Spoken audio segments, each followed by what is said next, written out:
Tenemos con ustedes aquí en Cotoí Pensini por Globovisión. Tenemos a un buen amigo, además que ha sido muy certero en sus predicciones de lo que ha sido la economía y los bonos venezolanos este año. Es Ramiro Molina, es economista y jefe de estrategia de la casa de bolsa Fivenca. Así que bueno, Ramiro, bienvenido al programa. Qué gusto tenerte aquí. Gracias, el gusto es mío, Pedro. Gracias. Bueno, mira, vamos a comenzar a hablar por lo más reciente. La Reserva Federal aumentó finalmente las tasas en los Estados Unidos. Los mercados reaccionaron inmediatamente, bajaron pero no se desplomaron.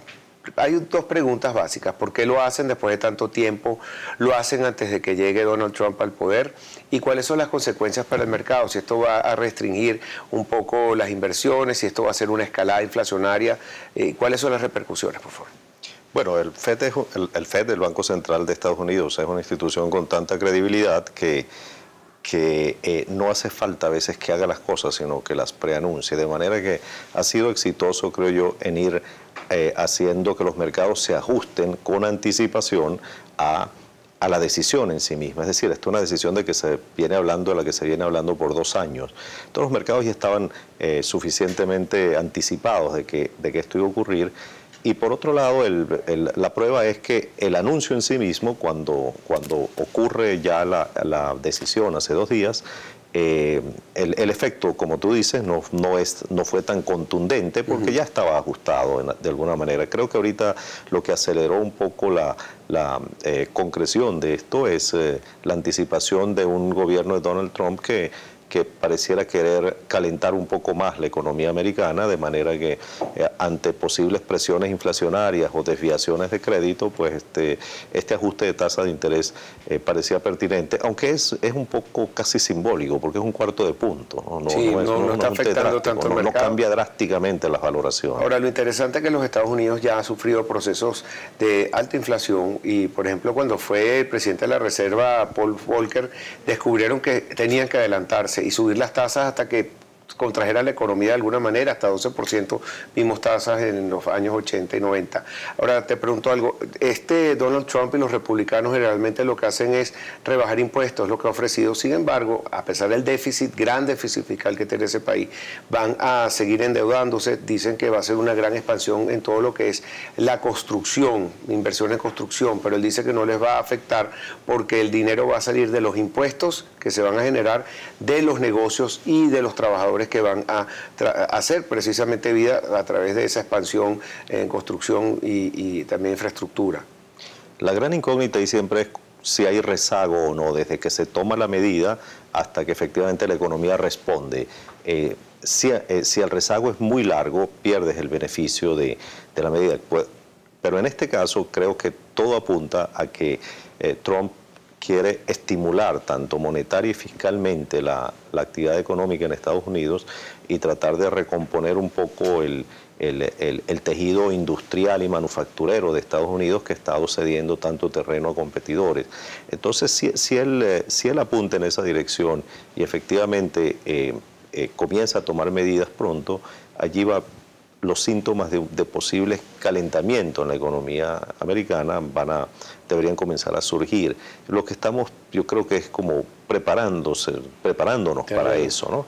Es una anticipación medida, pero no hay una certeza absoluta de que vaya a ser así. Por eso es que la suba es mínima. Todavía los brotes inflacionarios en Estados Unidos no son tan evidentes. Hay señales muy tímidas todavía de eso que llaman leading indicators, ¿no? De los indicadores líderes que anticipan.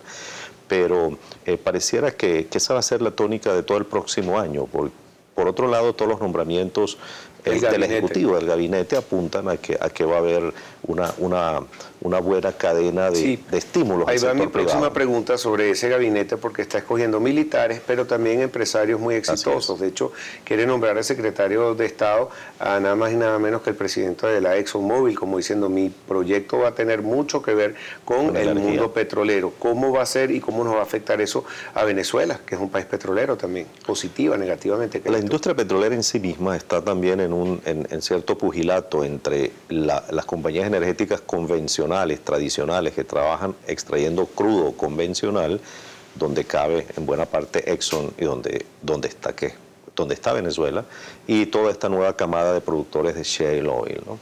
Y ese pugilato, bueno, nadie sabe cómo se va a desenvolver, pero sin embargo, el anuncio del presidente de Exxon como posible secretario de Estado, creo que le da alguna tranquilidad a los productores de crudo convencional por razones obvias. Ese es el negocio como él lo ha trabajado, lo entiende y donde está su empresa. Y donde está su fuerte. Ahora, ¿crees que Venezuela va a ser beneficiado? Por mi parte, yo lo que veo es que si hay crecimiento económico en los Estados Unidos, va a aumentar necesariamente el precio del petróleo y eso podría beneficiarnos.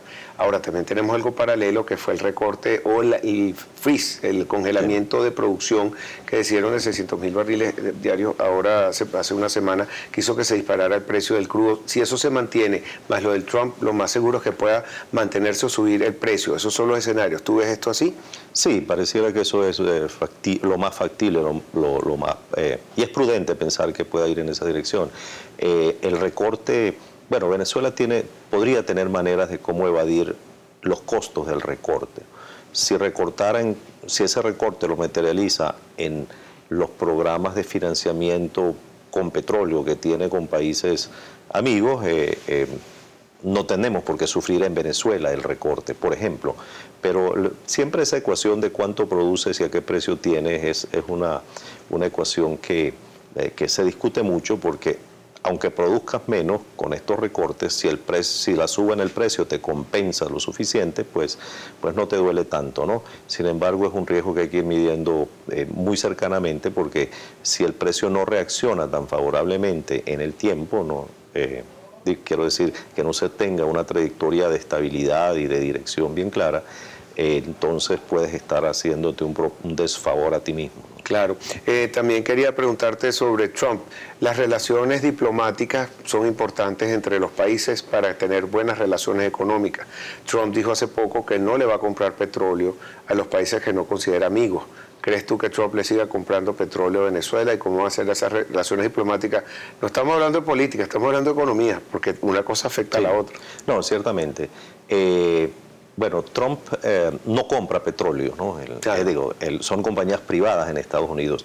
Lo que se infiere de tu pregunta es si Trump puede estar en capacidad de condicionar las decisiones de compañías privadas, como por ejemplo, ahí está una compañía filial, además de PDVSA, que es Citgo.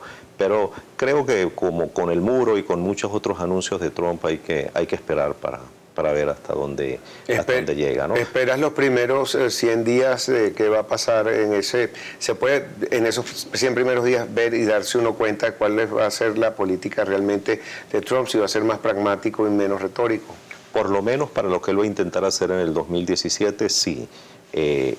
Si eso por alguna razón no diera los resultados que esperaba, yo creo que el gobierno y en general todos los actores en Estados Unidos son suficientemente pragmáticos como para reentonar sus políticas, pero creo que por lo menos los primeros anuncios van a marcar buena parte del 17. Vamos a comenzar entonces, Ramiro, a ver la situación de la deuda venezolana. Vamos a hablar primero de lo que fue ese canje de bonos, que fue toda una historia para escribir, como un caso yo creo que de Harvard, de estudio, de por qué este canje fue tan polémico, por qué bajaron las calificaciones de riesgo, no solamente las tres más importantes en los Estados Unidos, por qué JP Morgan termina casi demandada, Dadón también habló de China y se calmaron un poco las aguas, pero quería que tú, que eres experto, esto nos cuentes un poquito qué fue lo que pasó desde el inicio de ese famoso swap o canje de bonos PDVSA 2017.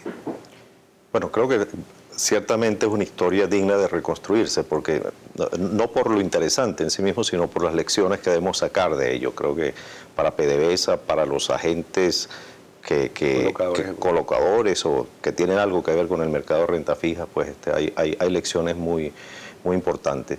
Creo que el punto de partida para entender por qué tomó el rumbo que tomó es recordar que PDVSA y Venezuela están en una categoría de calificación de riesgo que es la peor del mundo. Es decir, eso que en los mercados financieros internacionales llaman distressed asset. Un distressed asset es un activo de muy mala calidad que está ya próximo a dejar de existir o a incumplir, o de hecho ya ha incumplido todavía. Entonces, para darte una idea, Venezuela está en ese club con las calificadoras solo con 3 países en el mundo que tienen calificaciones semejantes: Mozambique, el Congo y el tercero es Sudán. Son economías sumamente deterioradas. Nosotros, obviamente, estamos en una situación muy crítica, pero estamos hablando de economías sumamente pobres, que tienen ingresos per cápita alrededor del 10% del ingreso de Venezuela, que no tienen una PDVSA, que aunque esté muy deteriorada y golpeada. Es decir, que crees que es injusta la calificación que estamos recibiendo, porque Venezuela siempre ha pagado. Sin emitir juicio de valor, parece desproporcionado. Sí, okay. Sí, y sobre todo que la voluntad de pago ha estado explícita, ¿no? Entonces el canje era eso, un episodio donde Venezuela reafirma, o PDVSA en este caso, reafirma su voluntad de pago, y pensaba que era un momento oportuno para hacerlo, porque en primer lugar lo necesitaba para poder cumplir con los vencimientos de octubre y noviembre de este año, y en segundo lugar porque durante todo el año el mercado de los bonos venezolanos ha estado desenvolviéndose muy favorablemente a PDVSA. Los precios han subido casi el doble, los bonos de este vencimiento de este año se duplicaron en sus precios, es decir, que el riesgo atribuido bajó a la mitad. De hecho, en el momento de anunciarse el canje, el riesgo de Venezuela era mejor que todo el año 2015 y mejor que buena parte del año 2014. Es decir, están diciendo el riesgo mejoró, y creo que la lectura de PDVSA tal vez es injusto decir que fue ingenua, pero tal vez en la manera como propuso el canje, lo propuso como que si todo estuviera normal y a su favor, y seguramente tenía algún feedback de tenedores de que le hacían pensar que era muy fácil y muy posible hacer el canje. Entonces hacen un canje, digamos, una propuesta de canje muy ortodoxo, como para un bono que no tiene problemas, o como para un emisor que no tiene las calificaciones que tiene, ni tampoco tiene tantos análisis enfilados o con deseos de que las cosas no le funcionaran. Te pregunto algo porque sigues con lo que nos estás diciendo, pero ¿no es un poco la opacidad de cifras que se tienen sobre Venezuela? Venezuela no podría ayudarse un poco a tener más transparencia si el Banco Central de Venezuela emitiera todos lo que son indicadores económicos, que hasta diciembre del año pasado lo hacía, de cifras de inflación, de cifras de todo lo que producía antes, y también la misma PDVSA, porque también no es que nos comparen con África, sino que como no se sabe qué hay allá adentro, por más que paguemos y seamos correctos, nos tienen que calificar de alguna manera, y creo que lo que nos está descalificando es la opacidad. No, ciertamente, y todo eso ya está descontado en el precio, en la calificación que te dan. Entonces, pero eso ya era una realidad al momento del canje, ya estabas allí, ya todo eso existía. Pero yo creo que hay que diferenciar que este era un episodio de PDVSA.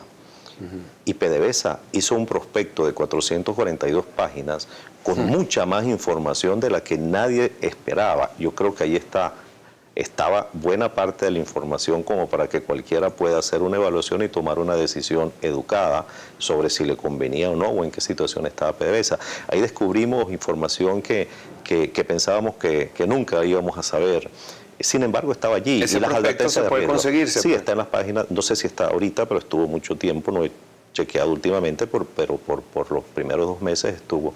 Está en su página web. Ahora, fíjate una cosa. Venezuela cerró, y hay que decir una cosa, fue muy responsable hacer ese canje, porque nos alivia $2.000 millones en el 2016-2017, por lo menos tenemos más plazo para pagarlo, y fue responsable lo que se hizo. Lo que nos llama la atención es que cuando tú no pagas a tiempo, automáticamente dices, bueno, tú tenías que pagar, no es que estás dejando de pagar, pero lo estás corriendo. Generalmente en cualquier emisión que se haga eso, ya hay una descalificación. Las calificadoras de riesgo dicen, te lo bajo porque por algo no pagaste, ¿no es así? Sí, no, ciertamente, pero la calificación de Venezuela y PDVSA en un grado tal de que está a punto de impagar o que da como un hecho, que es cuestión de días. Muchos analistas y la misma calificadora dijeron, nuestra pregunta no es si va a dejar de pagar, sino cuándo. Sí. Y ya estaba allí, todo eso ya estaba descontado para ese momento. Entonces, de hecho, cuando en noviembre del 2015 Eulogio del Pino dice, en el 2017 vamos a proponerle a los principales tenedores un canje amigable, voluntario, y voluntario es que no vas a perder nada, porque si no, nadie voluntariamente le va a aceptar a PDVSA que pierda. que pierdas tú por las circunstancias que PDVSA te proponga.